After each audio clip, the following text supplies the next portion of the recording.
From DLA Piper, this is the Beyond the Curve podcast. In today's episode, Kathy Ruhland, co-chair of DLA Piper's corporate practice, and Lisa Moon, president and CEO of the Global FoodBanking Network, discuss their work combating food insecurity around the world, challenges food banks face and how they're having a positive impact on the environment, and how food banks support the world's most vulnerable communities. Hello, everyone, and welcome to Beyond the Curve podcast. I am Kathy Ruhland, a corporate partner at DLA Piper, and I serve as global co-chair of our corporate group. I also have the honor to serve as outside lead counsel for the Global FoodBanking Network. To celebrate DLA Piper's Pro Bono Week, I am delighted to welcome and introduce to you Lisa Moon, President, Chief Executive Officer of the Global FoodBanking Network. Lisa is responsible for leading GFN's overall strategic direction and long-term vision of a world free from hunger. Welcome, Lisa. It's great to have you here today. Thanks, Kathy, and thank you so much for having me. It's such a privilege to be here with you and to help celebrate DLA Piper's Pro Bono Week. Well, let's kick it off. I'll start with a general question, Lisa. Can you tell us a little bit more about your position as you're leading the Global FoodBanking Network and the work that you do and the work of your team each and every day? Kathy, thanks so much. GFN is an international development organization, and our mission is to nourish the world's hungry through uniting and advancing food banks. So although I am very privileged to be able to lead this work, I think one of the most special things about the organization is that we are connecting community-based food banks across more than 50 countries that every day are providing food and nourishment to individuals and families in need. We were founded 18 years ago through the vision of a DLA Piper partner. So we have been really honored and privileged to be working with the firm now since our founding. And we really provide a variety of services to food banks around the world. We help share knowledge, provide catalytic financing, and help really to promote this model of how do we get surplus food to people in need and see more communities benefiting from all the benefits of food banks.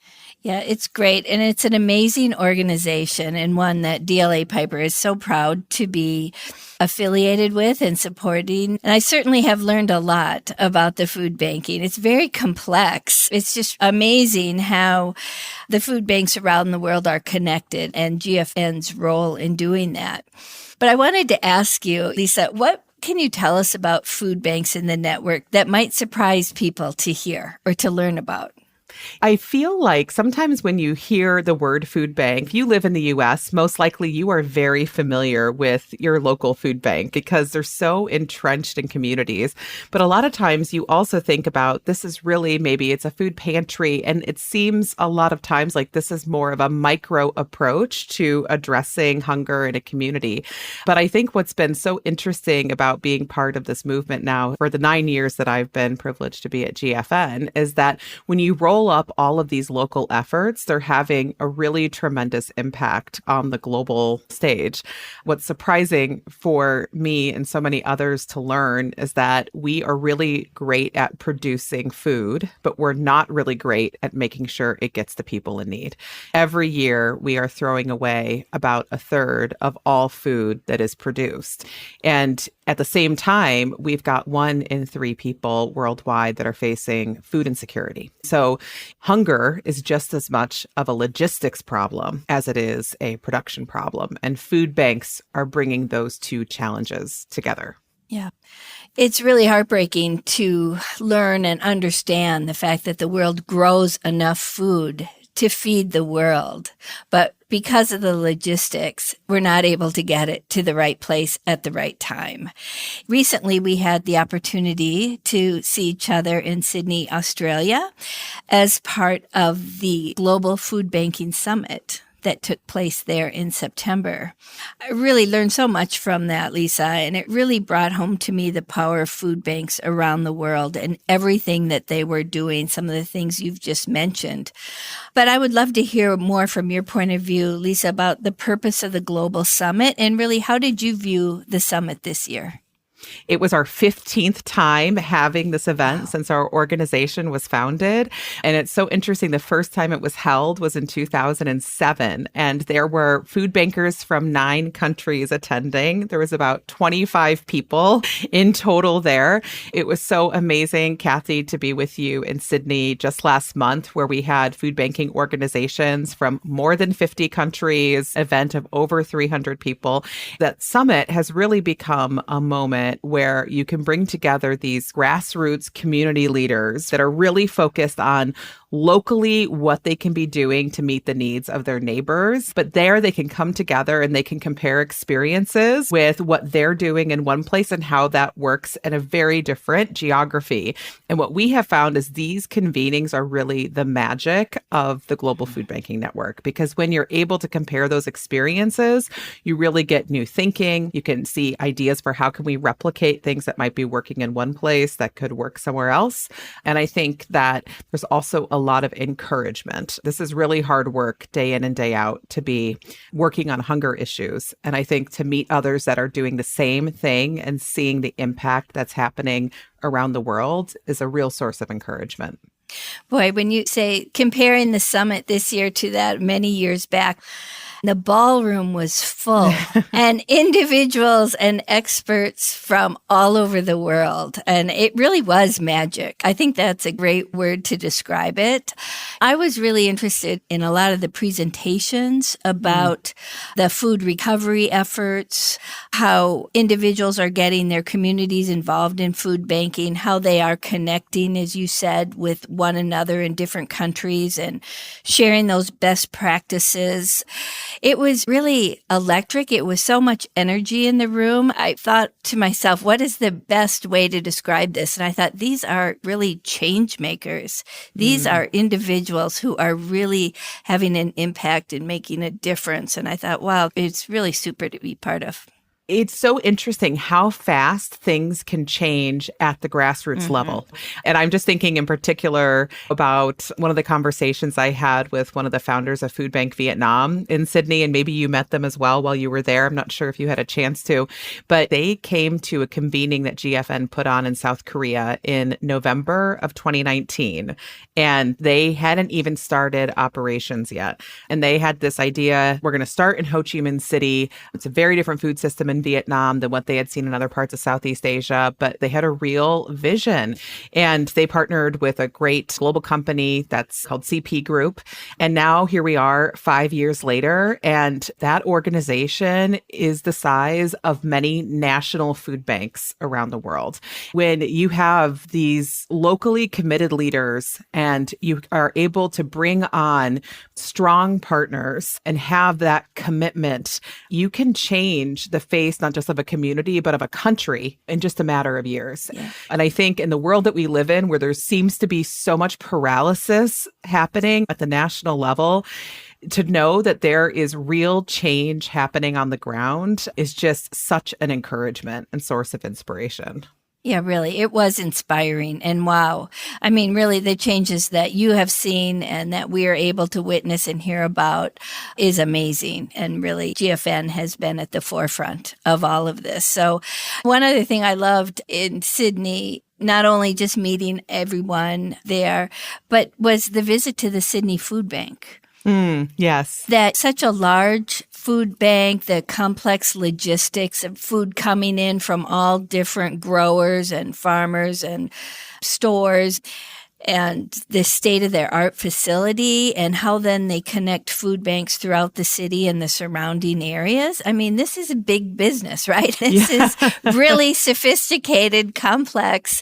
And when you meet people who are so proud of the work they're doing, and as you said, it was really inspirational for me to be able to see it firsthand.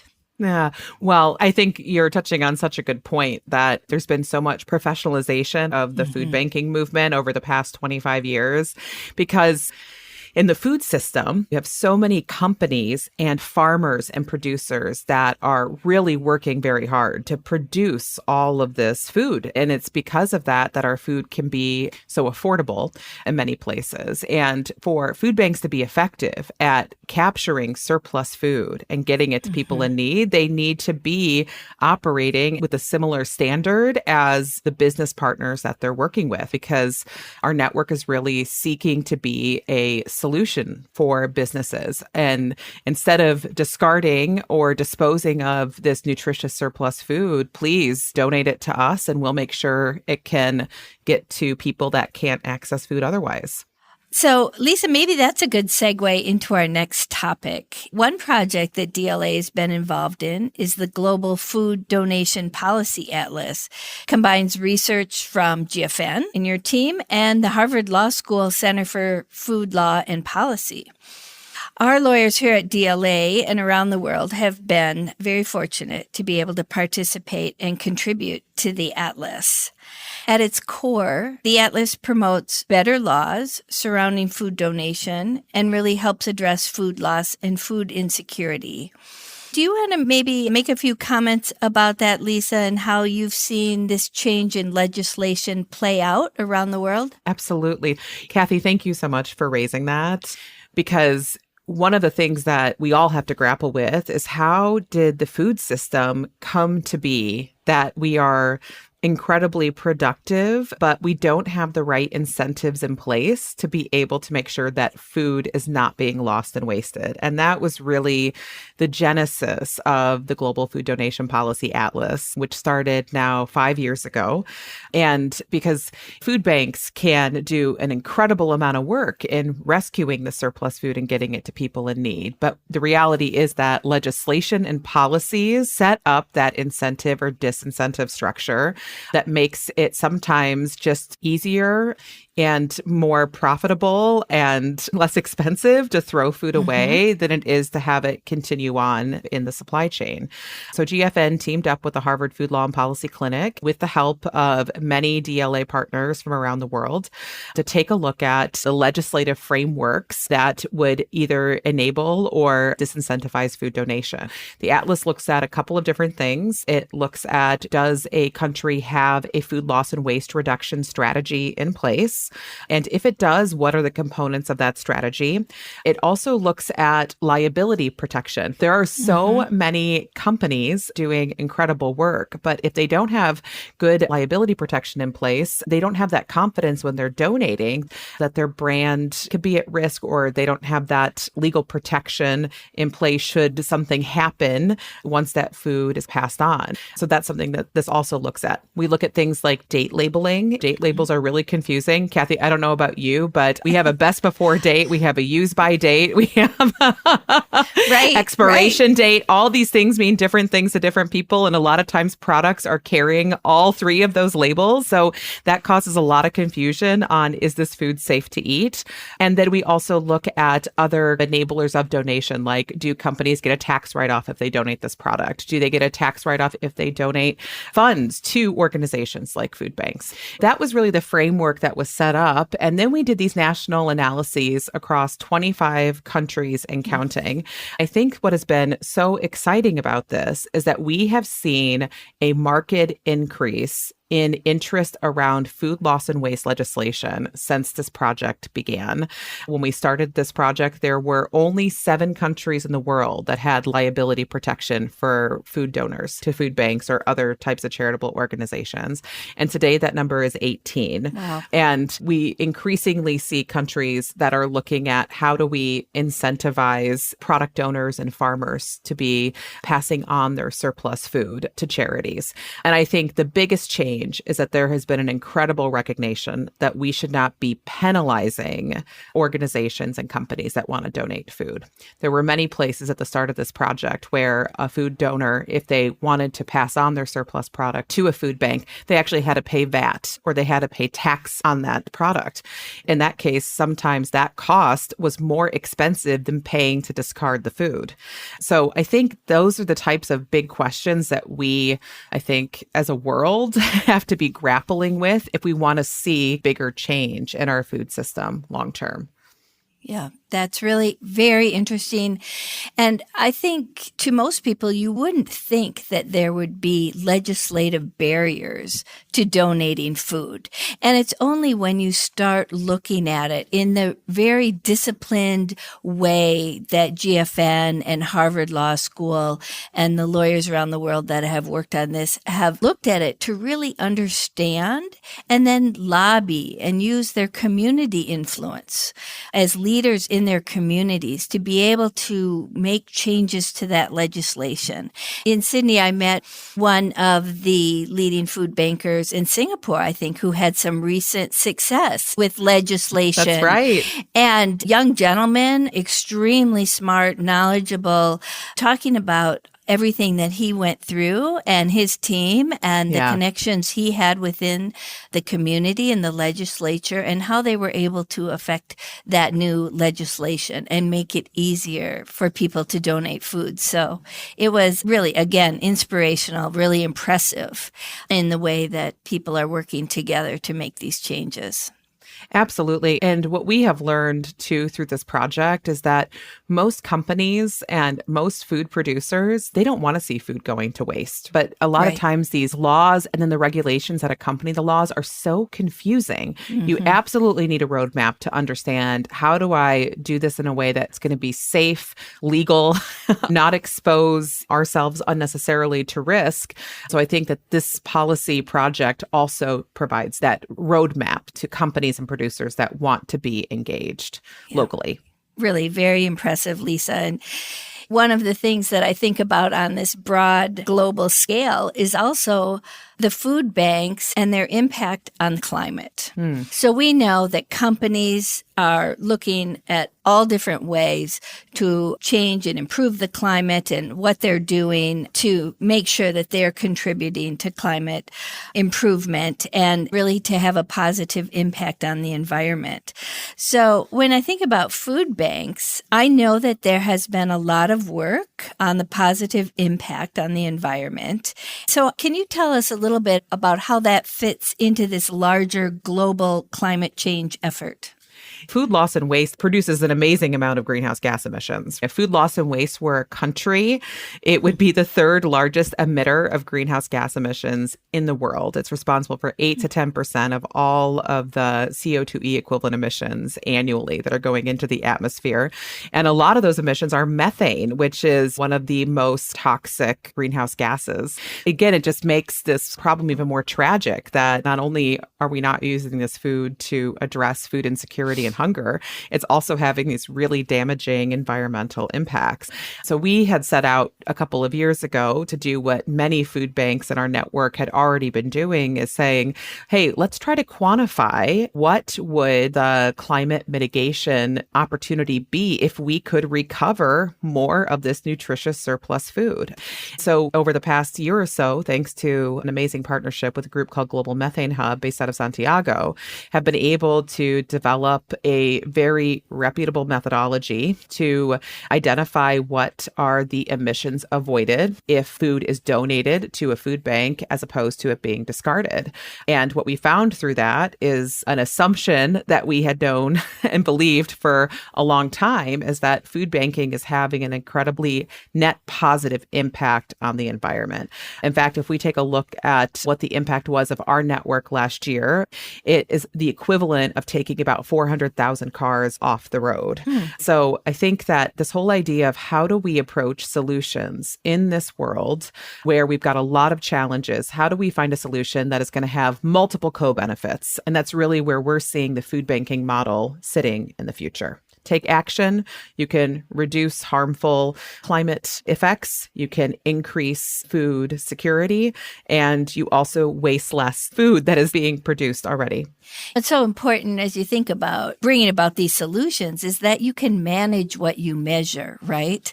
To be able to manage it and bring it to the forefront to say, look what we can also, not only are we feeding hungry people through the food recovery process, but to be able to measure the positive impact it's having on the environment, I think is very powerful, puts it into perspective for a lot of different reasons, right? And even back to our legislative conversation, even making that more powerful, another powerful reason. So I was so impressed with that and learning about that, Lisa. I think it's very interesting information to have. And we want to be always thinking about how do we continue to be a good partner to the many producers and companies that are choosing to donate their surplus food. And this is one such way that we can do that. As you well know, this huge movement within not just the business community, but the policy community as well, to think about how are we reducing our scope 1, 2, and 3 emissions. And we wanted also to be able to support our partners and saying, you're choosing to make this donation instead of discarding it. And this is the environmental impact that decision is having. And this can be a key part of your ESG strategy. Absolutely, which is front and foremost in everyone's minds. So when you think about that, I think about the major trends. We talked a lot about the summit, about some of the major trends that we're seeing in food insecurity, and also the importance of the supply chain, the food supply chain, and what we need to do to create resilient responses and really support our most vulnerable communities. So, Lisa, when you think about horizon scanning or what's out there, what are some of the trends that you see in the future? Well, the first thing I think is that there are organizations and people that are doing such amazing things much more cost effectively and much more efficiently, thanks to technology, the hyper fast way that some food chains are evolving, especially in emerging and developing markets. And I'm going to give you 2 examples for that.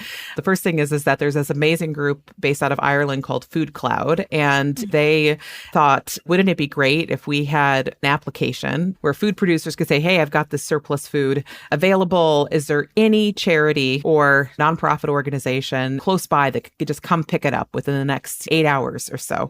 Instead of having a warehouse and trucks and a lot of infrastructure in place to do that, they thought we could do this through technology.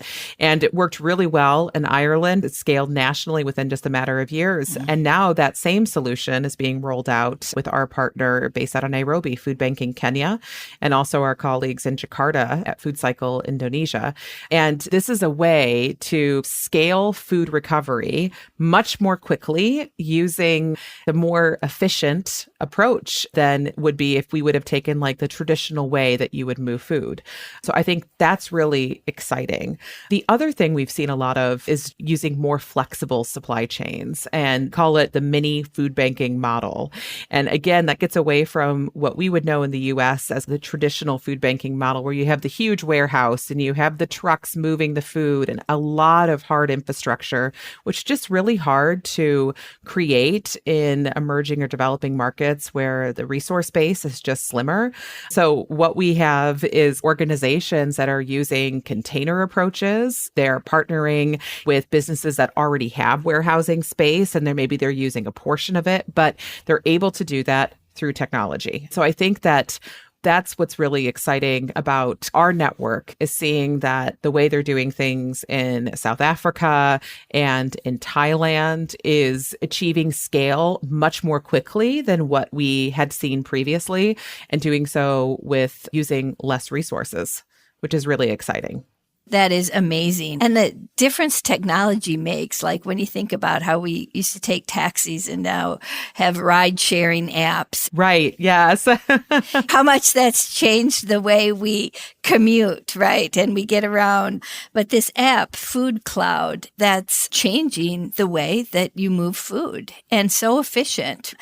And something as complex as the supply chain, to be able to take out pieces of it, to get from the grower to the end consumer, the customer, it really transforms the way we live and the way that we can enable others to live. So it's a great story, Lisa, and thank you for sharing that.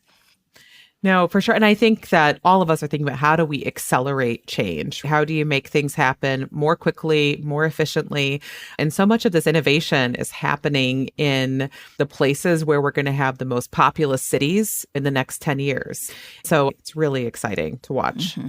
It's these stories, I think, that really inspire people to become involved. Absolutely.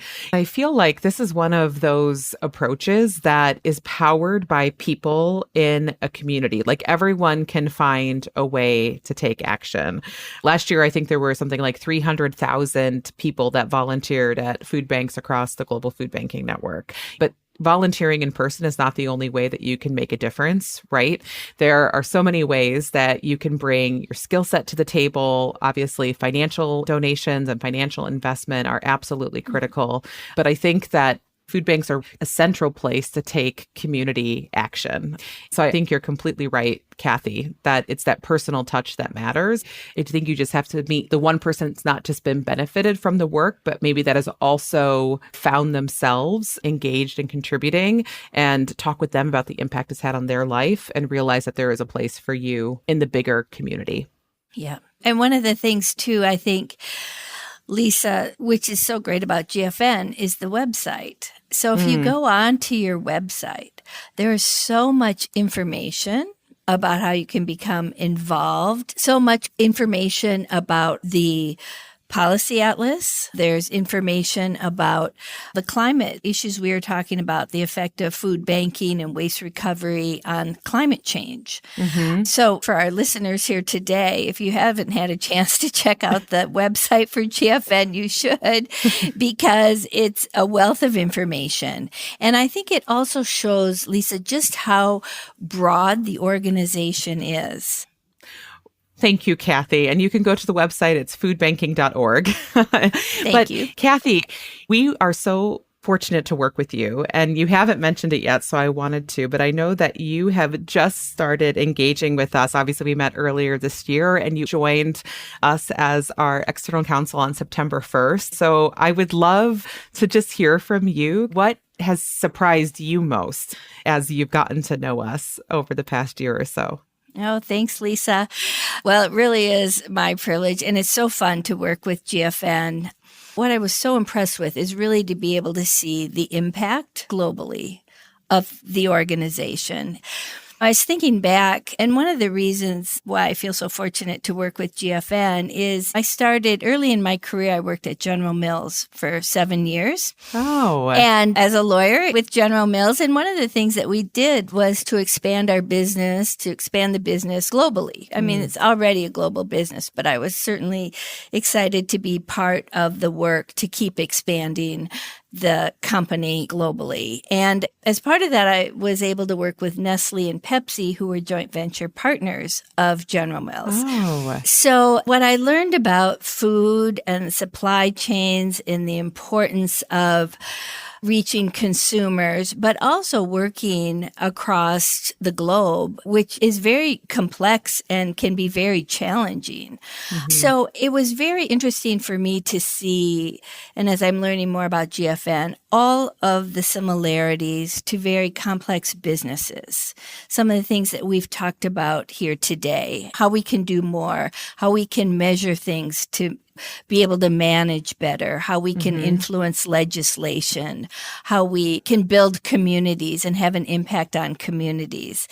So it was really great that I had the opportunity at the firm. The firm has had a great relationship with GFN. My partner, colleague, good friend, Alan Ginsberg, who served as the outside counsel for GFN for many years, and Lisa Dewey, who leads our pro bono efforts at the firm and has been such a champion for pro bono and champion for change and how to make an impact at the firm. So with Lisa's leadership and Alan's leadership, it was really a great opportunity for me to become involved. And I think it's really exciting. It's a great part of my day. We are so fortunate to have you involved. And of course, Alan and Lisa just having been such amazing partners for the organization for so many years. I think about how much our partnership is a great example of how a multi-year commitment from an organization can make such a difference to the work of a nonprofit, whether it be local or global. So as you well know, Kathy, for years, I feel like DLA attorneys have been advising GFN on everything from how new organizations should be set up in different markets to how do we structure a lot of our catalytic financing or grant making opportunities. And even most recently, the work with the Global Food Donation Policy Atlas. And we even had a DLA advisory committee around this amazing project that we looked at in terms of climate change and how do we think about climate financing and food banks. Is there an opportunity there? I just think that our partnership really reflects what can happen when technical expertise is brought to bear in the nonprofit space. Our success is directly a result of the partnership with DLA. That's great, Lisa. And thank you for that. And thank you for the opportunity. Your global leadership to support the food banks to help increase food recovery, combat hunger is very inspirational. It's terrific to be able to speak with you today about that effort and to continue our partnership. We feel very lucky, Lisa, and I appreciate your time here today. Thank you so much. Thank you so much for having me, Kathy. I look forward to more conversations in the future. Absolutely. That sounds great. Thank you for listening to DLA Piper's Beyond the Curve podcast. All information, content, and materials contained in this podcast are for general informational purposes only. This podcast is intended to be a general overview of the subjects discussed and does not create a lawyer-client relationship. Statements and opinions are those of the individual speakers and participants and do not necessarily reflect the policies or opinions of DLA Piper LLP US. The information contained in this podcast is not and should not be used as a substitute for legal advice. No listener should act or refrain from acting with respect to any particular legal matter on the basis of this podcast without first seeking legal advice from counsel in the relevant jurisdiction. This podcast may qualify as lawyer advertising, requiring notice in some jurisdictions. Prior results do not guarantee a similar outcome. DLA Piper LLP US accepts no responsibility for any actions taken or not taken as a result of this podcast.